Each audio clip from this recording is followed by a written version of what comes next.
Bienvenue à cette série de programmes ayant pour thème le défi de la croix. Pour continuer cet entretien, nous avons toujours avec nous le pasteur Mickey Hardy. Bienvenue, Mickey. Bonjour Fabien, ça va? Ça va. Et je vois qu'avec tout ce que nous avons commencé sur ce défi de la croix, c'est un réel défi qui va restaurer notre vie chrétienne, parce que c'est le fondement. Et on a vu comment il y a beaucoup de domaines de notre marche chrétienne qui sont reliés à cette croix. On a parlé un petit peu sur le salut. On a vu notre identification à Jésus, le baptême, le repas du Seigneur. Tout cela nous ramène à cette croix, à notre identification. On a parlé un peu sur la prière aussi. Comment notre prière peut changer en relation à cette croix. Et aujourd'hui, notre thème sera sur la repentance. Cette repentance qui débute à la croix, repentance au salut. Mais quand la croix de Christ nous marque et cette révélation vient dans notre vie, on réalise que la repentance n'est pas seulement limitée juste au jour du salut. Mais cela nous emmène à avoir cette attitude, un cœur brisé qui continue, n'est-ce pas? Fabien, voyons premièrement, je crois, Oui. on a parlé de ça quand on a parlé du salut. Oui. Et je crois que c'est important de comprendre que la repentance, pour obtenir le salut, est une attitude de cœur où l'homme est brisé, il s'humilie devant le Seigneur, et il reçoit le pardon de ses péchés. Oui. Donc c'est une attitude. La vraie repentance. Moi je me souviens, quand je suis né de nouveau, j'ai réalisé mon état de pécheur. J'avais péché contre Dieu. À ce moment où j'ai compris ce que Jésus a fait pour moi à la croix, Oui. je me suis humilié devant lui. J'avais un cœur brisé. Je me suis repenti de mes péchés. Oui. Et c'est comme ça que j'ai été sauvé. Amen. Mais malheureusement, beaucoup de chrétiens ne comprennent pas que cette vie de repentance après le salut est nécessaire. Nous allons voir dans la parole de Dieu que quand nous devenons les enfants de Dieu, quelle est la place de la repentance dans notre vie? Est-ce qu'il faut que le chrétien se repente tout le long de sa vie? Ou alors est-ce que quand nous avons été pardonnés le jour de notre salut et que le Seigneur a tout effacé, une expérience au départ de la vie chrétienne, est-ce que maintenant, faut-il qu'à chaque faute, à chaque faille, chaque péché, nous avons besoin de nous repentir devant Dieu? Oui. La réponse, elle est oui, définitivement. Oui. Parce que nous ne réalisons pas que la vraie repentance emmène une œuvre profonde de Dieu dans notre vie. C'est un cœur brisé. Ça. C'est un cœur brisé. Oui. Parce que pendant notre vie chrétienne, la Bible, nous savons trop, parce que nous sommes toujours dans la chair. Nous vivons dans la chair. On est vulnérable. Nous sommes obligés de tomber, de faillir dans nos attitudes, nos pensées, nos réactions, notre caractère. C'est obligatoire parce que nous ne sommes pas encore parfaits. Nous tendons vers cette perfection. Mais nous ne sommes pas encore parfaits. Voilà. C'est pourquoi la repentance est une partie importante, c'est une des parties clés de notre marche chrétienne. Tout le long de notre marche. Tout le long de notre vie chrétienne, nous avons besoin de nous repentir de nos actions, de ce que nous avons fait mal devant le Seigneur. Il y a la repentance devant le Seigneur et il y a aussi la repentance devant nos frères et sœurs. Oui. Parce qu'on vit dans l'Église avec nos imperfections. Exactement. Et il y a des choses que Dieu veut travailler en nous. Oui. Et pour arriver à cela, il y a cette attitude de repentance qui doit nous accompagner. Cette repentance ne doit pas être différente que celle que nous avons manifester le jour de notre nouvelle naissance. Elle ne doit pas être différente. Oui. Elle doit être, c'est la même expérience que nous avons besoin d'avoir. Exactement. Et je crois que les chrétiens aujourd'hui, ils passent à côté et ils ne reçoivent pas ce que Dieu veut faire pour eux dans la repentance. C'est-à-dire que quand ils ont fait quelque chose de mal, ils tournent la page, sans ils continuent. Oui. Oui. Ils ne se tiennent pas devant le Seigneur. Ils n'ont pas cette attitude de repentance, de brisement devant le Seigneur. Mais pour eux, c'est comme ça, c'est normal, on continue, on avance. Et donc, comment peut-il y avoir une œuvre de Dieu dans leur vie? Comment peut-il y avoir une œuvre de Dieu dans leur vie si la repentance pour eux n'est pas quelque chose d'important et qu'ils ne voient pas qu'est-ce qui doit se passer en eux quand ils ont péché et qu'ils sont appelés à se repentir? Qu'est-ce qui se passe dans leur cœur? Qu'est-ce qui va se passer ensuite? Est-ce qu'il y aura une croissance dans leur vie? Ils ne réalisent pas cela. À ce moment-là, le péché est traité à la légère et la chair prend le dessus. Et voilà que cette identification à Jésus perd sa force. Parce qu'on ne traite pas le péché selon le cœur du Seigneur. Quand Jésus est mort pour le péché. Et cette repentance, c'est cela qui nous emmène à être lavés, être purifiés, et en même temps ouvre le chemin pour qu'on grandisse vers la victoire. Mais sans la repentance. Non, sans la repentance, on ne peut rien faire. Et ça me fait penser un petit peu au roi David, qui avait péché. Et qu'est-ce qui s'est passé dans sa vie? Quand Nathan, le prophète, est venu vers lui pour exposer son péché, qu'est-ce qu'il a fait, David?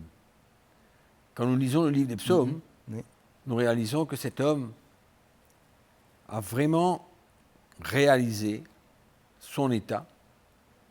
Il y a eu une vraie repentance. Il s'est humilié. Il s'est humilié devant le Seigneur. Il a dit, Seigneur, j'ai péché contre toi. Et à la fin de son chapitre, il parle comment le Seigneur cherche un cœur contrit, un esprit brisé, c'est-à-dire de l'humilité. Et donc, c'est important de vivre ce moment de repentance devant le Seigneur. Parce qu'il faut réaliser que nous ne sommes pas parfaits et que nous n'atteindrons jamais la perfection. Exactement. Bien que nous pouvons courir vers la perfection, mais nous serons toujours, nous trouverons toujours dans des situations où nous aurons besoin de nous repentir. Et cette repentance, ce n'est pas simplement demander pardon à Dieu. Mais il y a quelque chose de la croix qui nous marque. C'est sûr, Fabien. Tu regardes l'expérience des Corinthiens, tu vas réaliser que le peuple de Dieu peut réaliser comment ils sont sortis d'un état où ils n'étaient même pas, allons dire, conscients que le péché qu'il y avait dans l'Église gênait l'avancement de l'Église. Les compromis. Et qu'ils ne faisaient rien pour cela. Et on peut comprendre pourquoi ils ne faisaient rien pour cela, parce qu'eux-mêmes, ils étaient charnels, la parole de Dieu nous dit. Charnels, jaloux, orgueilleux et tout. Ils étaient divisés, il y avait des clans. Leur état spirituel même n'était pas dans cette condition où ils s'étaient repentis même de leur état. Et quand il y avait cette situation dans l'Église, Paul les a confrontés, a confronté toute l'Église entière. Et Paul voulait ne pas compromettre et sommeiller. Ne pas compromettre et se repentir de tout cela. Et c'est comme ça que Paul a voulu gagner leur cœur. Parce qu'il ne faut pas oublier que quand c'est comme ça, il y a une cassure dans l'esprit. Ben oui. Ça ouvre la porte à l'ennemi. Ben oui. Regarde un coup demain matin, nous sommes ensemble, on travaille ensemble, on est unis d'un même cœur pour travailler pour le Seigneur. D'accord. Et toi ou moi, ok, on s'aventure dans le péché. Oui. Tout ne peut pas rester pareil. Ok. Normalement, naturellement, il y a comme une cassure. Dans l'esprit, il y a comme une cassure. Oui. Tu vois? C'est ça. Et c'est ce qui s'était passé entre Paul et les Corinthiens. La relation avec l'apôtre Paul était cassée quelque part. Oui, il y avait une fissure. Oui. Et Paul voulait rétablir cela. Et il savait que le moyen de ce rétablissement était que les chrétiens devaient passer par une repentance. Une vraie repentance. Et ça devait changer toute leur attitude. Et les unir de nouveau avec l'apôtre Paul et régler le problème du péché dans l'Église. Voilà. Parce que la relation ne pouvait pas rester intacte alors que l'évangile qu'il transportait, cela était établi quelque part. Exactement. Donc ils avaient pris tout ça à la légère. Mais à un moment donné, Paul était inquiet et il leur avait parlé de tout cela dans son premier épître aux Corinthiens, au chapitre 5. Et là, au chapitre 7 de la deuxième épître, il est quand même inquiet parce qu'il avait envoyé Tite les voir les Corinthiens pour savoir qu'est-ce qui se passait. Pour des nouvelles. Mais il a été encouragé parce que Tite est venu avec des bonnes nouvelles. Peut-être qu'on pourrait voir ça un petit coup dans 2 Corinthiens chapitre 7. Là, nous allons voir la vraie repentance et qu'est-ce que cela emmène.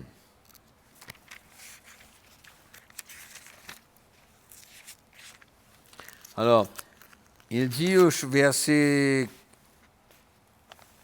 5, 2 Corinthiens 7, « Car depuis notre arrivée en Macédoine, notre chair n'eut aucun repos. Nous étions affligés de toute manière, lutte au dehors, crainte au dedans, mais Dieu qui console ceux qui sont abattus nous a consolés par l'arrivée de Tite, et non seulement par son arrivée, mais encore par la consolation que Tite lui-même ressentait à votre sujet.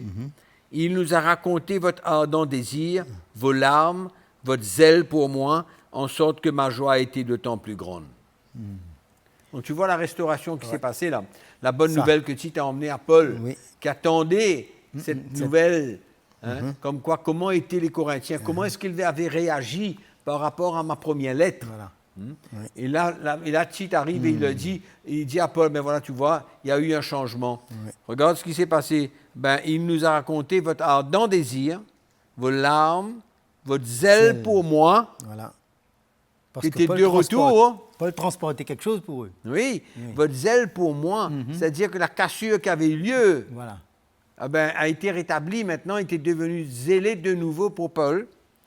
En sorte que ma joie a été d'autant plus grande. Comment ça a été rétabli? Comment ça a été rétabli? Et là, Paul va nous dire comment ça a été rétabli. Peut-être qu'on peut regarder à partir du verset 9. Il me dit, « Je me réjouis à cette heure, non pas de ce que vous avez été attristés, mais de ce que votre tristesse vous a porté à la repentance. » Tu vois, Paul n'avait pas de problème que les Corinthiens avaient été attristés par sa lettre. Parce que le but de sa lettre, c'était de les emmener à la repentance. Mais ce n'était pas pour les attrister. Exactement. Paul n'avait pas de relation émotionnelle avec les Corinthiens. Il était prêt à leur dire la vérité. Et même si sa lettre les a attristés, mais il vient dire dedans, cette tristesse-là vous a porté à la repentance, car vous avez été attristés selon Dieu. Selon Dieu. Finalement, ils ont ressenti un cœur pour se repentir. Ils étaient attristés de leur propre situation, de leur propre éloignement. Et cela les a emmenés, cette tristesse les a emmenés à la repentance. Et une repentance selon Dieu. Selon Dieu, sans aucun dommage. Voilà, non pas sans sans aucun dommage, mais avec beaucoup de bénédictions qui vont suivre avec. Amen. Donc il vient dire, en effet, c'est vrai, tu as bien dit, là, afin de ne recevoir de notre part aucun dommage. parce qu'il aurait pu avoir des réactions dans la chair. Exactement. Mais ça, c'est pris. S'il n'y avait pas de repentance, Voilà. cette cassure aurait pu être terrible. Ben oui. Ben oui. En effet, au verset 10, la tristesse selon Dieu produit une repentance à salut, dont on ne se repent jamais. C'est-à-dire que cette repentance accompagnée d'une tristesse, cette tristesse selon Dieu a produit en eux une repentance. C'était la conviction du Saint-Esprit. Ça. Voilà. Ce n'était pas une repentance avec force, obligatoire, manipulée, mais c'était l'œuvre du Saint-Esprit en eux. Oui. Il y a eu comme une réparation Oui. dans leur relation avec l'apôtre Paul et dans leur identification à Jésus pour revenir sur le chemin. Exact. Donc ils étaient prêts d'accepter cette tristesse. Oui. C'était comme une souffrance dans leur cœur, un brisement dans leur cœur. Oui. Tu vois l'identification avec les souffrances de Christ. Oui. Tu vois cette identification avec la mort de Christ. Oui. Tu vois ça, là? C'est une humilité qui s'en va. Oui. Tu vois ce qui se passe là? Oui. Il y a eu un brisement en eux. Comme une perte. Une perte de sa vie, une mort à soi-même. C'est dur, ça. Pour ne pas se tenir sur sa propre force et sur sa propre justice dans ce moment-là. Oui, oui. Il y a eu comme allons dire, un relâchement. Un relâchement et un brisement. Un brisement. Oui. D'accord? Et il dit maintenant, tu vois Fabien, l'identification avec Christ, c'est quoi? La souffrance, la mort, résurrection. Ensuite, la vie. Oui. Résurrection veut dire la vie. C'est exactement ce qui va se passer maintenant dans la vie des Corinthiens. Oui. Après avoir goûté et expérimenté cette tristesse qui les a conduits à la repentance, une tristesse selon Dieu. Oui. Voilà le résultat maintenant, la vie là. On va voir. Et voici cette même tristesse selon Dieu, quel empressement, quel sérieux, en d'autres mots, n'a-t-elle pas produit en vous? Quelle justification, quelle indignation. Paul est en train de parler de maintenant, de la manière qu'il voit, qu'il considère le péché qu'il y avait dans l'Église, vis-à-vis duquel il ne faisait rien. Maintenant, ils ont compris l'importance de cela. Ils ont réagi maintenant. Ils ont réagi. C'est ça qu'emmène la repentance. Oui. Tu vois? L'indignation. Voilà. Extraordinaire. Oui. Et il continue et il dit, quelle crainte que cela a emmené, crainte de Dieu. Oui. Quel désir ardent. Quel zèle. Quelle punition. Vous avez montré à tous égards que vous étiez purs dans cette affaire. Oui. Tu as vu? Ils ont eu la repentance, qu'est-ce que ça produit? Oui. Ça emmène une réelle liberté. Hein? Ça règle. Oui. Ça règle les choses dans l'esprit. Voilà. Tu vois? Oui. On revient un petit peu à notre relation, l'exemple qu'on a donné tout à l'heure.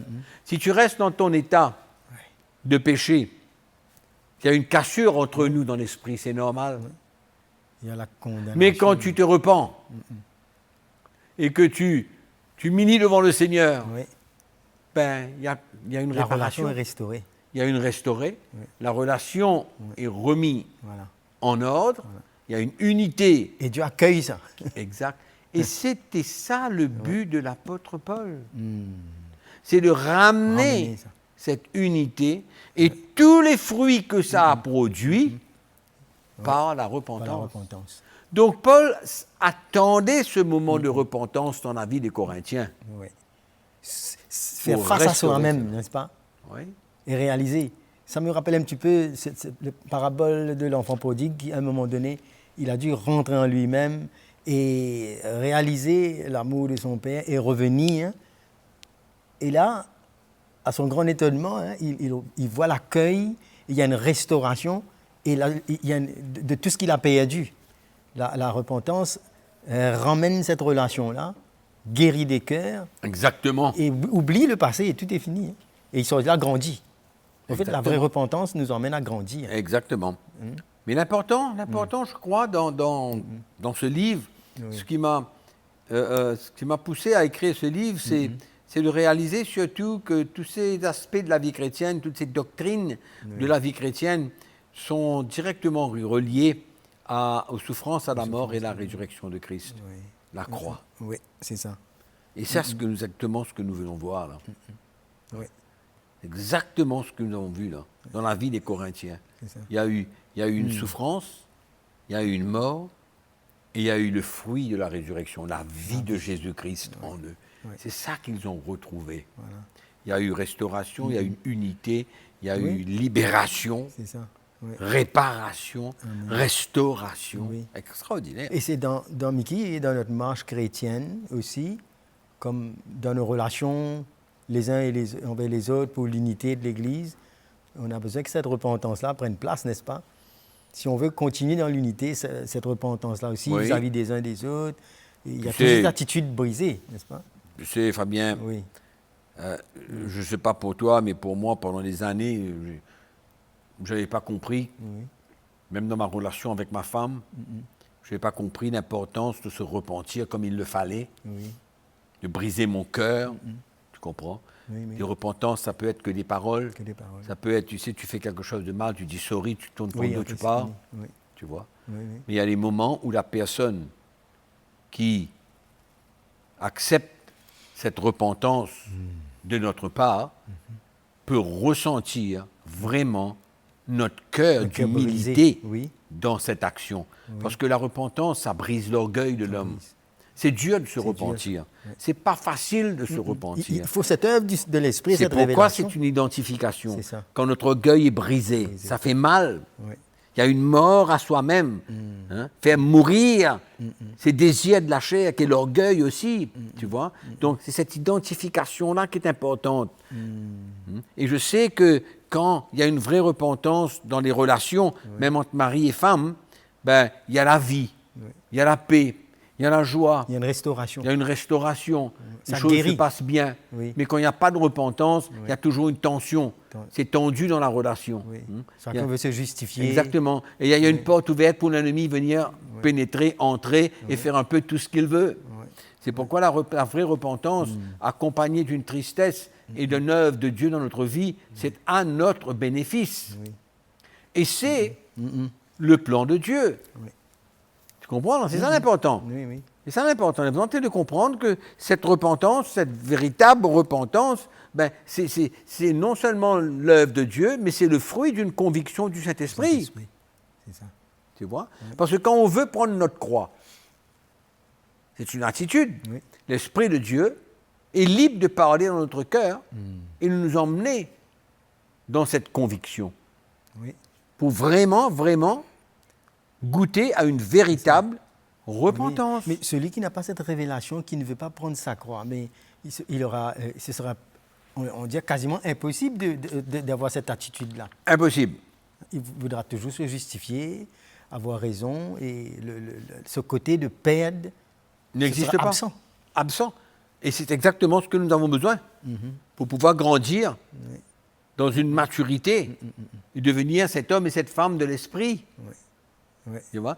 Et c'est pourquoi je crois que nous-mêmes, on peut ressentir ça, Fabien. Tu sais, quand nous sommes dans le code ancien. Beaucoup de choses qui peuvent se passer. Il y a beaucoup de choses qui se passent.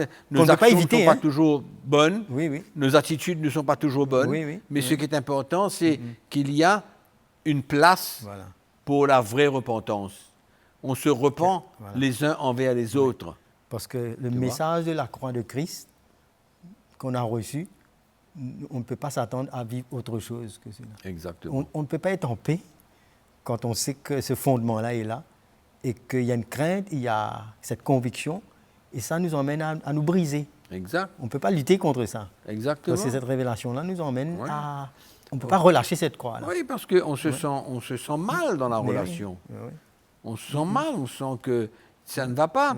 Et c'est difficile de rester dans cette communion avec, par exemple, les anciens, là, sans la repentance. Donc la repentance, elle est essentielle dans la vie du chrétien. C'est pas seulement un petit pardon, mais on veut restaurer. C'est pas que des paroles, c'est un cœur. Dieu qui fait ça. C'est un cœur, c'est une conviction qu'on a, et on est brisé devant le Seigneur, et le Seigneur fait son œuvre, et le résultat, c'est sa vie. Tu vois? Et donc, mais malheureusement, Fabien, la repentance, moi, il y a beaucoup de pasteurs même, ils sont des chrétiens, pasteurs, serviteurs de Dieu, qui ne savent pas ce que c'est que la vraie repentance. De briser son cœur devant le Seigneur et devant la personne à qui on a peut-être fait du tort, ou on a mal fait, on a mal agi, on a mal parlé, on a eu des attitudes, Et souvent, il y a des relations superficielles, émotionnelles, qui ne font pas face à la croix. Exact. Parce que c'est ça qui va nous rendre vrais, qui va nous briser dans l'humilité, et on va sortir gagnant parce qu'il y aura une maturité, non? Tu vois, ce qui s'est passé dans la vie de ces Corinthiens-là a emmené en eux une nouvelle attitude. Une nouvelle attitude. Et au fait, quand nous regardons le résultat de tout cela, c'est pour la gloire du Seigneur. Amen. Mais oui. Nous voyons finalement que c'est une vie qu'ils sont en train de transporter de nouveau. Ils ont été encouragés. Oui, c'est ce que Paul voulait. Amen. C'est ce que Paul voulait. C'est pourquoi la repentance, elle restaure. Amen. Elle restaure les relations, mais le plus important, c'est qu'il y a une œuvre de l'Esprit qui se fait en nous. Mais oui. C'est ça le but. Le but, c'est l'œuvre de Dieu en nous pour construire notre vie, pour nous emmener à la maturité. C'est pourquoi la repentance est un moyen pour nous d'arriver à la maturité. Amen. C'est pourquoi, quand on voit que notre frère est tombé, il a péché, souvent on a une attitude de jugement, de critique, et on veut l'écraser. Oui. Mais il faut réaliser que souvent, Dieu permet des choses dans la vie d'un chrétien pour pouvoir l'emmener dans une nouvelle dimension, faire une œuvre de brisement en lui, pour pouvoir l'emmener au-delà de ce qu'il est maintenant. Voilà. Mais la maturité. Oui, Amen. C'est pourquoi on ne peut pas avoir peur de toutes ces choses-là. Ce sont des choses normales. La repentance, c'est quelque chose de normal. C'est une réaction normale. Amen. Mickey, vraiment, on réalise comment cette croix, on a besoin. On a besoin de cette révélation parce qu'il y a beaucoup de domaines comme cela qui vont nous rendre plus vivants, vrais et faire vraiment vivre cette expérience avec le Seigneur. Mais on termine là. Que Dieu vous bénisse. On va se rencontrer encore pour d'autres domaines de notre vie. Merci.